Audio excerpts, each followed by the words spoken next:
ৰতনপুৰ পাওঁ আছে, কিন্তু তোমালোকে যদি মাত দিয়া ৰতনপুৰ কি আমি নাগপুৰ পাই যাম না? পাম নে নাপাম? পাম নাই? মাত দিব। যেহেতু আমি জানো 12 জনে শিষ্য আছিলে, বেছি আছিলে জানো? এই ৱৰ্ল্ডত 12 জনে হিলাইছে নাই? আমি তো তাতকৈ অধিক হৈ যাম ইয়াত, হয় না? আমি জোৰকে মাত দিম না, একদম পাওঁহে আছে, বুজিছে? ৰতনপুৰো পোৱাই নাই তেনেকে, নাগপুৰ পাৰ হৈ যাব লাগে না, তেতিয়া কাৰণে আমি জোৰকে কওঁ praise the lord, hallelujah, hallelujah, hallelujah. মাত কম হৈছে, পাৱাৰবিলাক খুজিব লাগে। মোৰ যদিও কাজ তাতকে ইমান হিট গৈছে মাত, আৰু যদি কাহ নাথাকে মোৰ আৰু হিট হৈ যাব। কাহটোতো গুলি মাৰিছো মই আজি খেদিম মানে য'ৰ পৰা আহিছে তাতে যাব লাগিব, এইটো এৰিয়াৰ পৰাও যাব লাগিব। একচুৱেলি আমি যে ঈশ্বৰক বন্ধন দি আজি আমি ভাল প্ৰিচিঙো পাইছো, মানে বান্ধিয়ে মাত দিওঁ, বান্ধি নাচো। কোনোবা যদি তেতিয়া তাৰিখটো ইমানটো আহে, লাহে প্ৰাৰ্থনাটো বাঢ়োতে বা গানটো বাঢ়োতে ইমানটোৱে আহি যায়। আৰু এনেকুৱা চোৱাটোহে বেছি হয়, মানে এনেকুৱা মনত একোৱেই নাই, তাক চাব লাগে।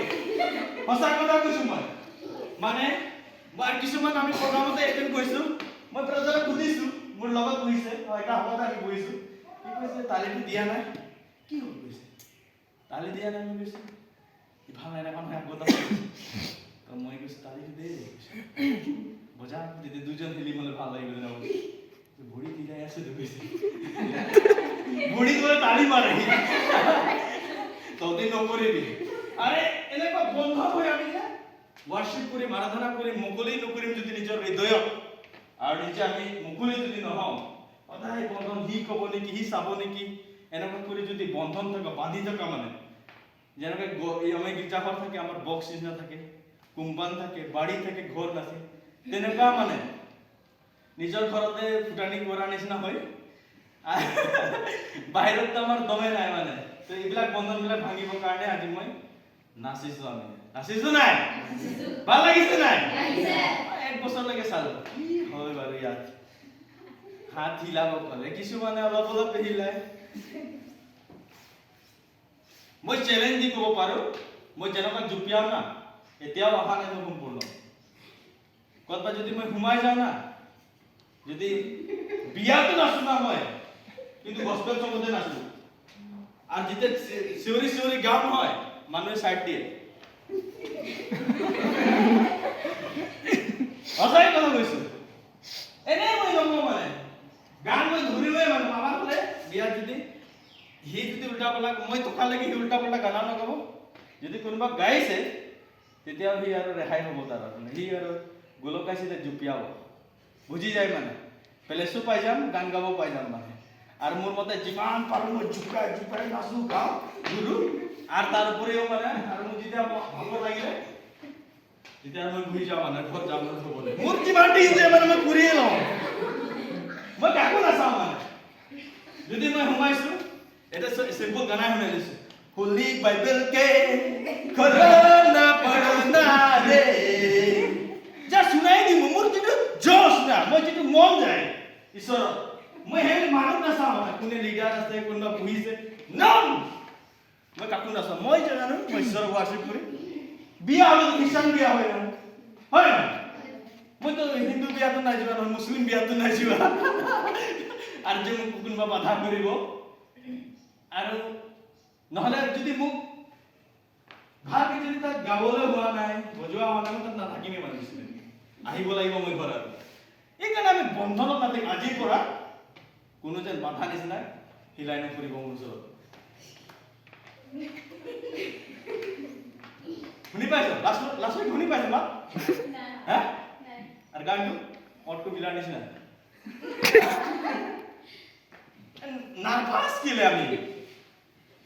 আমিতো এই পৃথিৱীতে খুজি ভাগৰি আছো, তাতকে ডাঙৰ স্বৰ্গ ৰাজ্য দিব, তাৰ সীমাই নাই। ঈশ্বৰ যিমানটো সৃষ্টি কৰিছে ইমানটো সীমা আছে, আছে নাই? আছে নাই? লাষ্ট বাংলাত গৈছো, তাত ফাৰ্ষ্টৰটো কৈছে মোক, তাক বোলে সি প্ৰাৰ্থনা কৰি আছে, মানে এনেকুৱা বৃদ্ধ লোকৰ কাৰণে ঘৰ বনাম, তাইবিলাকক ৰাখিম, চিকিৎসালয় ল'ম, প্ৰাৰ্থনা ৰুম থাকিব তো সি মানে নাৰ্ভাছ হৈ যায় তেওঁ নিজৰ ঘৰটো সাজিব পৰা নাই আৰু এনেকুৱা কৈছে সি নিজে ফাৰ্ষ্টত কৈছে মোক মানে সি যিটো বছৰ কাম ষ্টাৰ্ট কৰিম বুলি পোহপাল মানে যিটো আমি ৰাখোঁ ঘৰত গৰু ছাগলী যিকোনো মানে গাহৰি হ'লেও তেনেকুৱা সি প্লান কৰে বোলে ঠিক বিক্ৰী হয় কোনোবা এজন দুখী বা ৰোগী বা বেমাৰী আহি গৈ বোলে পইচাটো লাগে তেনেকুৱাতে গুচি যায় বোলে তাৰ প্লানটোৱে ছাকচেছ নহয় লাষ্ট এইবাৰ গৈছোঁ মই তেওঁ কৈছে কিন্তু মই সদায় কান্দো আৰু প্ৰাৰ্থনা কৰোঁ কৈছে ৰাতি উঠি উঠি আৰু ল'ৰা ছোৱালী ডাঙৰ হ'লে ঘৰ দুৱাৰো ভাল হ'ব লাগে বুলি কয় মানে সি মানে নিজৰ ঘৰটোতো ফুটা নিচিনা হৈছিলে কৈছে মানে ল'ৰা ছোৱালীও দুখ পায় মানে আমাৰ ঘৰ ভাল নাই না তো ঈশ্বৰৰ দাগ এজন হয় ফাৰ্ষ্টৰ হয় তেওঁ সদায় প্ৰাৰ্থনা কৰে আৰু কান্দিয়ে থাকে লাষ্ট বাংগালোৰ টেষ্টিমনি মোৰ মোবাইলত এতিয়াও আছে তো এনেকুৱা কান্দি কান্দি প্ৰাৰ্থনা কৰোঁতে কৰোঁতে এই লাষ্ট সময় মই তাৰ গাঁৱে আনিছোঁ সি 10 বিঘা লেণ্ড ল'ব পাৰিছে হালেলুয়া হালেলুয়া যিজনে 10 বিঘা লেণ্ড দিলে সেইজন মানুহ কৈছে বোলে এই মাটিৰ কাৰণে তই কান্দি আছো কৈছে বোলে মাটিটো একোৱে নহয় তেওঁ যে আমাক স্বৰ্গ ৰাজ্য দিছে বুলি কৈছে হালেলুয়া তাতকে ডাঙৰ কি কথা তাতকে ডাঙৰ কি আমাৰ বিশ্বাসবিলাক ইমান সৰু সৰু আজি শুনিছোঁ 1 কেজি 2 কেজি খুজাই যায় বোলে আমি আজি চাৰে প্ৰেচিং শিকাইছে ৰাতিপুৱা দিছে তেওঁ কৈছে আমি খুজো বোলে 1 কেজি চাউল দে 1 কেজি আলু দে পিঁয়াজ মানে সৰু সৰু বস্তু অকণমান খুজো মানে আমাৰ মুখটো মানে খুলিম নুখুলিম কম নকম তেনেকুৱাহে মানে আমি তো এনেকুৱা মুকলিভাৱে যদি নুখোজো আমাৰ মাকটো যিমান ক'ব লাগে ঈশ্বৰক কৈ থাকিলে আমি পাওঁ আমি যদি চুপচাপ থাকি ঈশ্বৰে আমাক নিদিব কিয়নো ঈশ্বৰে আমাক কি লাগে জানে না নাজানে জানে নাই আমাৰ অহাকে কি প্ৰয়োজন আছে ঈশ্বৰে জানে কিন্তু আমি তেওঁ প্ৰভু বুলি না এক মালিক ৰূপে বা সৃষ্টিকৰ্তা মালিক হয় তাক আমি জনাব লাগিব তেতিয়াহে আমি পাওঁ একচুৱেলি আমি খুব প্ৰাৰ্থনা কৰোঁ এসপ্তাহমান হয় পাছত আৰু সেই বিষয়টো গাইড হৈ যায় কি কৰিছোঁ যেতিয়া আমাক বেছি প্ৰয়োজন হৈ যাব তেতিয়া আৰু কান্দি হ'লেও খুজিম মানে হয় নহয় কিন্তু আমি লাগি নাথাকোঁ যদি আমি প্ৰথম শ্ৰেণী নাম এডমিশ্যন কৰিছোঁ প্ৰথম শ্ৰেণী যদি নাম লগাইছোঁ তেতিয়া আমি দ্বিতীয় শ্ৰেণী যাবৰ কাৰণে আমি জানুৱাৰীৰ পৰা ডিচেম্বৰলৈকে আমি তাত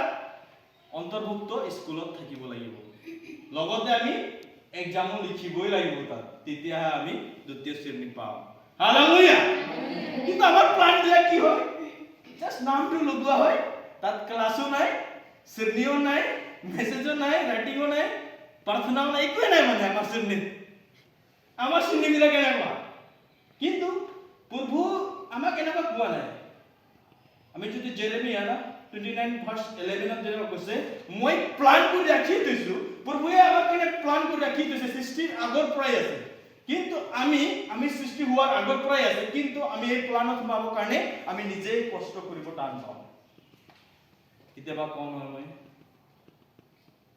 হাজিৰা যদি গৈছোঁ তাত যদি মালিকে গম নাপায় আমি কি প্লান কৰিছোঁ কাৰোবাৰ খেতিত গৈ যদি কোৰ মাৰি আছো কোনোবা ধান ৰুই আছে মালিকে নাজানে যে মোৰ খেতিত কোনে কাম কৰি আছে তেতিয়া আমাক বেতনটো দিব জানো দিব আৰু মাত খুলিবৰ কাৰণে কথা কৈ আছো দিব নাই সঁচাকে নিদিব আমাক আমাৰ ঈশ্বৰ জীৱাৰ আগত আমি যি প্লান কৰোঁ আমি যদি তাক নজনাওঁ তাৰ ওচৰত নথওঁ আৰু তেনেকুৱা নহয় আমি এটা ক্লাছ পাৰ কৰিবৰ কাৰণে এটা প্লানটো যিটো শ্ৰেণীত পাছ কৰিবৰ কাৰণে গোটেই বছৰ তেওঁ কষ্ট কৰিব লগা হয় গোটেই বছৰ স্কুল যাব লগা হয় তেতিয়া সেই অন্য এটা শ্ৰেণী ধৰিবলৈ পাৰে তেনেকুৱা আমাৰ যেতিয়ালৈকে আমি ছাকচেছ নহওঁ সম্পূৰ্ণ নহওঁ তেতিয়ালৈকে আমি লাগি থাকিব লাগে হালেলুয়া প্ৰেইজ দ্য লৰ্ড আমি সবকে কম জাষ্ট আমি চাওঁ সাম চেপ্টাৰ 15:1 ভাৰ্চ আমি চাওঁ ইয়াত কি লিখিছে আমি 9 পৰা 12 লৈকে পাঠ কৰিম Psalm number 51 verse 9 to 12 na git number 51 oidha 9 par 12 pad leki ami path koru mur pak mur pra tumar mukh dhaka mur hokolu odhormor muson kora he ishor mut huddamon srishti kora amen ami tar agote saamsu agote ami akphale sa mur pak muhot kora তোমাৰ মুখ ঢাকা মোৰ সকলো অধৰ্মৰ পৰা মোচন কৰা এই কথা যেতিয়া দায়ুল তেওঁ কিং হয়, তেওঁ ৰজা হৈও তেওঁ ঈশ্বৰৰ আগত তেওঁ কি নিবেদন কৰিছে তেওঁ নিজে জানে। আজিৰ বিশ্বাসীবিলাকো কি পাপ কৰিছে তেওঁলোকে ঈশ্বৰৰ শুধৰণি টানি দিয়ে।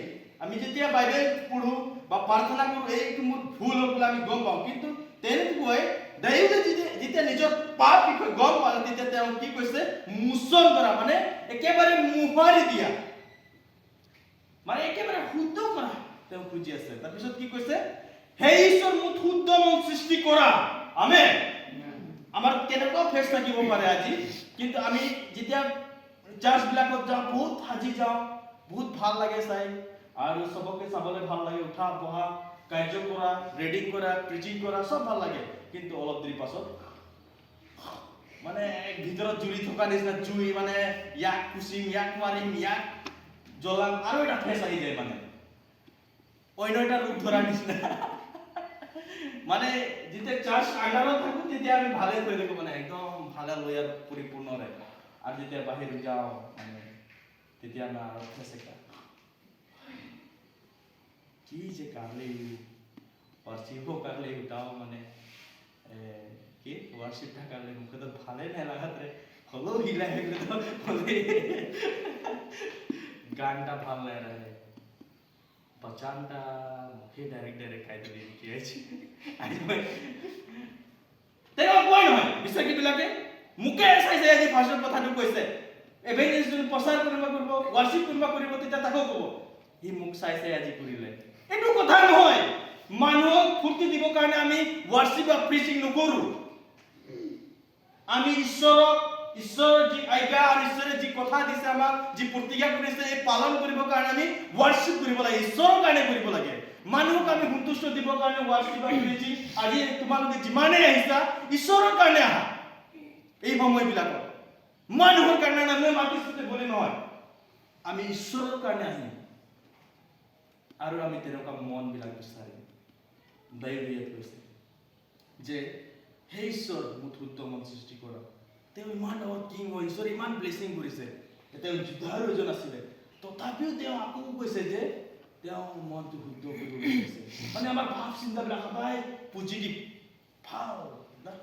ভাল বিবেচনা আনৰ কাৰণে কেতিয়াও চকু চাই সেই ৱৰ্শ্বিপটো আজি ভাল আছিলে সি গান গালে মোক গাব মন নাযায় শুনিব মন নাযায় নাচিব মন নাযায় তেনেকুৱা নহয় সি প্ৰিচিং কৰিলে মোক শুনিব মন নাযায় তেনেকুৱা নহয় তো ভাৱনাটো ক'ত আছে মনটো তেনেকুৱা থিংকিং লৈ নহয় আমি আনক দেখাবৰ কাৰণে নহয় জগতৰ মানুহক দেখাবৰ কাৰণে নহয় কিন্তু আমি ঈশ্বৰক সন্তুষ্ট কৰিবৰ কাৰণে ৱৰ্শ্বিপ আৰু প্ৰিচিং কৰিব লাগে আৰু আমাৰ হৃদয়বিলাকত তেনেকুৱা ভাৱ চিন্তাবিলাক হ'ব লাগে প্ৰেইজ দ্য লৰ্ড হালেলুয়া তাৰপিছত আমি চাওঁ মোৰ অন্তৰত সুস্থিৰ আত্মা পুনৰাই জন্মোৱা আমেন আমাৰ এই বডিটো কন্ট্ৰোল কৰিবৰ কাৰণে আমাৰ হলি স্পিৰিট প্ৰয়োজন আছে যেটো আত্মাই আমাক ঈশ্বৰে দিম বুলি পাচনি কৰ্মত লিখিছে জন চেপ্টাৰ 14 ভাৰ্স 16 ত কৈছে না এই সহায় কৰা আত্মা আমাৰ কাৰণে দিব ঈশ্বৰে এই সহায় কৰা আত্মাই আমাক এই বডিটো আমাৰ নজৰটো আমাৰ ভাববিলাক হি কন্ট্ৰোলত আনিব আমি ভাল বিবেচনাত আনিব যেতিয়ালৈকে সেই আত্মা আমাৰ জীৱনত নাথাকে সেই পবিত্ৰ আত্মা স্থিৰ আত্মা আমাৰ জীৱনত হৃদয়ত নাথাকে তেতিয়ালৈকে আমি বাৰে বাৰে পৰি যাম বাৰে বাৰে আমি বিপদ আমাৰ সমস্যাৰ সন্মুখীন হ'ব লাগিব প্ৰেইজ দ্য লৰ্ড সেইকাৰণে আমি স্থিৰ আত্মা আত্মাই আমাক চলাব লিড কৰিব ভাল বেয়া জানিব দিব সেই আত্মা আপোনালোকে গ্ৰহণ কৰিব লাগিব সদায় মধ্যম কৰিব লাগিব আৰু পবিত্ৰ আত্মাৰ সদায় নিজৰ শৰীৰটো বান্ধি ৰাখিব লাগিব সমস্যা যে নাহিলেও সি জাননী দিয়ে কোনবা বেমাৰত যদি আছে তেওঁ ইটো জানিবলৈ দিব জাস্ট মই যেতিয়া প্ৰাৰ্থনা প্ৰথম মিনিষ্ট্ৰীত ওলাইছিলোঁ জাস্ট এনেকুৱা জানিব দিছে কাৰ হাত আজি বিখত আছে এটোও জানিব দিছে কাৰ মাথা বিষ আছে কাৰ মাথা ঘূৰাই এভৰিথিং ঈশ্বৰে জানিব দিয়ে এনেকুৱা আত্মা স্থিৰ আত্মা আমাৰ জীৱনত থাকিব লাগিব তেতিয়াহে আমাক জাননী দিব আমি চাই নাপাম কিন্তু জাননীটো লৈ আহিব আমি কিছুমানে এতিয়াও আছে কিছুমান প্ৰথম সময়ত এই অৱস্থা হয় থিৰ নোহোৱা হয় মানে এইটো জাননীটো যেতিয়া আহে ঈশ্বৰৰ পৰা যিটো ফিল আহে তেওঁ নকলে থাকিব নোৱাৰা নিচিনা হয় পবিত্ৰ আত্মা যেতিয়া কথা পাতিব খোজে না সি নোকোৱাকে থাকিব নোৱাৰে সেই আত্মা আমাৰ জীৱনত থাকিব Praise the Lord. আগফালে চাওঁ। তোমাৰ সন্মুখৰ পৰা মোক দূৰ নকৰিবা, তোমাৰ পবিত্ৰ আত্মা মোৰ পৰা নিনিবা। আমেন। এতিয়াও এই দিনতো যদি পবিত্ৰ আত্মা আমাৰ পৰা যদি উঠাই নিয়া হয় তেতিয়াহ'লে আমি দুখত থাকিম। কিন্তু দাইওতো তেনেকুৱা প্ৰাৰ্থনা কৰিছে যে তেওঁৰ যেন বিপদ সমস্যা যিকোনো কাৰণে যদি পবিত্ৰ আত্মাৰে আজি এটা কথা মই জাষ্ট শুনিলো যে আত্মা এনেকুৱা হ'ব যে এটা আমাকে শৰীৰটো বান্ধি ৰখা নিচিনা তো থাপ দিব নোৱাৰা নিচিনা মানে পবিত্ৰ আত্মা থকা সময়তে শয়তানী আত্মা হাত দিব নোৱাৰে মানুহৰ কাৰণে। হালেলুয়া। মানে এনেকুৱা একটা প্ৰচেছ থাকিব যে আমাৰ জীৱনত যিমান সমস্যা আহিছে শয়তানে মাৰিব খুজিছে, এক্সিডেন্ট কৰিব খুজিছে বা মৃত্যু আনিব খুজিছে, কিন্তু যেতিয়ালৈকে সেই আত্মা আমাৰ জীৱনত থাকে তেওঁ মাৰিব নোৱাৰিব। হালেলুয়া। কিয়নো লিখা আছে মাথিউ চেপ্টাৰত এনেধৰণে কৈছে স্বৰ্গ আৰু পৃথিৱীৰ ক্ষমতা মোক দিয়া হ'ল। মানে আমাৰ জীৱনৰ প্ৰাণ আৰু যিটো জীৱন দিছে আমাক সেই জীৱন সেই আত্মা ঈশ্বৰৰ হাততে আছে। তেওঁ যেতিয়ালৈকে আপোনাক এৰি নিদিয়ে তেতিয়ালৈকে আপোনাৰ মৃত্যু নাহিব। যিমান মানুহ গোটেই পৃথিৱীৰ মানুহ উঠিলেও যদি ঈশ্বৰে যেতিয়ালৈকে এৰি দিয়া নাই, তেওঁ খুদাই দিয়া নাই, যেনেকুৱা দাউদক চৌল ৰজা যিটো আমি জানো তাৰ হাততে খুদাই নিদিয়ালৈকে না তেওঁ মাৰিব নোৱাৰিলে। এনেকুৱা মানে আমাৰ জীৱনটো কাৰোবাৰ হাতত যদি খুদাই নিদিয়ে কোনো আমাক মাৰিব নোৱাৰে। Praise the lord. আমাৰ ক্ষতি হ'ব, আমাৰ সম্পত্তিবিলাক ক্ষতি কৰিব, কিন্তু যেতিয়ালৈকে আমাৰ প্ৰাণ আৰু আত্মাটো ঈশ্বৰে খুদাই নিদিয়ে কাৰোবাৰ হাতত তেতিয়ালৈকে আমাক কোনো মাৰিব নোৱাৰে। পৌল কিমানবাৰ মাৰ খালে, তথাপি কিমানবাৰ জেল সোমালে, কিমানবাৰ দলি খালে, কিন্তু তেওঁ মৃত্যু অহা নাই কেলে? তেওঁ চব লাগি যায় এই বিষয়বিলাক ভাবিলে। কিয়নো ঈশ্বৰৰ হাত তেওঁৰ ওপৰত আছে, ঈশ্বৰে তেওঁৰ প্ৰাণটো সমৰ্পণ কৰি দিয়া নাই কাৰোবাৰ হাতত, তেতিয়ালৈকে তেওঁৰ মৃত্যু অহা নাই। হালেলুয়া। Praise the lord. শয়তানে বহুত ধৰণে বিপদ আনিব পাৰে, কিন্তু যেতিয়ালৈকে সমৰ্পণ কৰি নিদিয়ে ঈশ্বৰে আমাক বা ঈশ্বৰৰ হাত যেতিয়ালৈকে আমাৰ লগত থাকিব তেতিয়ালৈকে কোনো শয়তানে একো হানি আমাক কৰিব নোৱাৰে। আৰু তেনেকৈ আমি ইয়াত চাওঁ আগফালে, তোমাৰ পৰিত্ৰাণৰ আনন্দ মোক পুনৰাই দান কৰা আৰু উদ্ধাৰ আত্মা দি মোক ধৰি ৰাখা। আমেন। যদি আমি সঁচাকে পৰিত্ৰাণ পোৱা ব্যক্তি হওঁ, সালভেশন পোৱা ব্যক্তি হওঁ, উদ্ধাৰ পোৱা ব্যক্তি হওঁ, তেতিয়াহ'লে আমি আজিৰ পৰা পুৰা হেলি আনন্দৰে পূৰ্বত ফিল কৰি আমি নাচ গান কৰোঁ হওক আৰু ঈশ্বৰক ধন্যবাদ দিওঁ। যধে মধে নহয়, কোনোবা বান্ধি ৰাখিছে কোনোবা চাব তেনেকুৱা নহয়। যদি আমি পৰিত্ৰাণ পোৱা ব্যক্তি হওঁ, যদি সালভেশন পোৱা ব্যক্তি হওঁ, উদ্ধাৰ পোৱা ব্যক্তি হওঁ, তেতিয়াহ'লে আমি আনন্দৰে ঈশ্বৰক ধন্যবাদ দিব লাগে। আনন্দৰে আমি ঈশ্বৰৰ লগত উপস্থিত হ'ব লাগে। সদায় আমি বন্ধন এটা বান্ধি ৰখা নিচিনা তালি বজাব পইচা লিডাৰে বজাই আছো তেনেকুৱা নহয়। এনজয় দাদা ঈশ্বৰক আনন্দ কৰি কৰি আমি ৱৰ্শ্বিপবিলাক আৰাধনাবিলাক প্ৰভুৰ প্ৰেজেন্ট আনিব লাগে। আৰু কি লিখিছে আমি চাওঁ, আৰু উদ্ধাৰ আত্মা দি মোক ধৰি ৰাখা। আমেন। লাষ্ট এটা কি কৈছে যে তেওঁ উদ্ধাৰ আত্মা দি, যি আত্মাই এতিয়া যি হলি স্পিৰিট পবিত্ৰ আত্মা আমাৰ জীৱনত থাকিব লাগে, সেই আত্মা হ'লেহে আমাৰ আটাই কামবিলাক ছাকচেছ হ'ব, নহ'লে আমি সদায় ফেইলাৰ। যিমান কাম কৰিলেও ফেইলাৰ হ'ম। আজি বহুতো চাৰ্চবিলাকত ফ্ৰেণ্ডো নাইকিয়া হোৱাৰ কাৰণ হৈছে পবিত্ৰ আত্মা নাই। সেই চাৰ্চত পবিত্ৰ আত্মা যিটো লিড হ'ব লাগে, পবিত্ৰ আত্মা যিটো কাম হ'ব লাগে, পবিত্ৰ আত্মাক স্থায়ী দিব লাগে, প্লেচ দিব লাগে, সেইটো নথকাৰ কাৰণে আজি কালিৰ দিনতে কালিৰ সময়তে চাৰ্চবিলাকত প্ৰেমটো নাইকিয়া হৈছে। হালেলুয়া। তো আমি আজিৰ পৰা প্ৰাৰ্থনা কৰোঁ হওক, আজি এই সময়তে একজন শুদ্ধ মন আমাৰ হৃদয়ত থাকে আৰু আমাৰ স্থিৰ আত্মা যেন থাকে, আৰু আমাৰ সন্মুখত যেতিয়া আমি ৱাৰ্শ্বিপ বা প্ৰেজিং কৰিম তেতিয়া ঈশ্বৰৰ আত্মা আমাৰ সন্মুখত থাকি কাম কৰে, আৰু আমাক যেন ঈশ্বৰে সদায় সালভেশন পোৱাৰ দৰে আনন্দ ফিল কৰে আৰু আমি আনন্দিত থাকোঁ হওক, আৰু আমি উদ্ধাৰ আত্মা যিটো আত্মা ঈশ্বৰৰ আছে সেই আত্মাৰ লগত আমি ধৰা ধৰি হৈ চলো হওক, এই আত্মাৰ দ্বাৰা আমি কাম কৰোঁ। হালেলুয়া। আমি এনেধৰণে প্ৰাৰ্থনা কৰোঁ। আমেন। আমি অকল থিয় হৈ যাম, এই বাক্যৰ দ্বাৰা ঈশ্বৰ সকলোকে আশীৰ্বাদ কৰোঁ। আমি এনেধৰণে প্ৰাৰ্থনা কৰোঁ, যিবিলাক পইণ্ট আমি চকুবিলাক বন্ধ কৰোঁ, যিবিলাক যিবিলাক পইণ্ট পালো আমি এই পইণ্টবিলাক আমি পাৰ্ট কৰোঁ হওঁতে আমাক সুখ মন দিয়া না আমি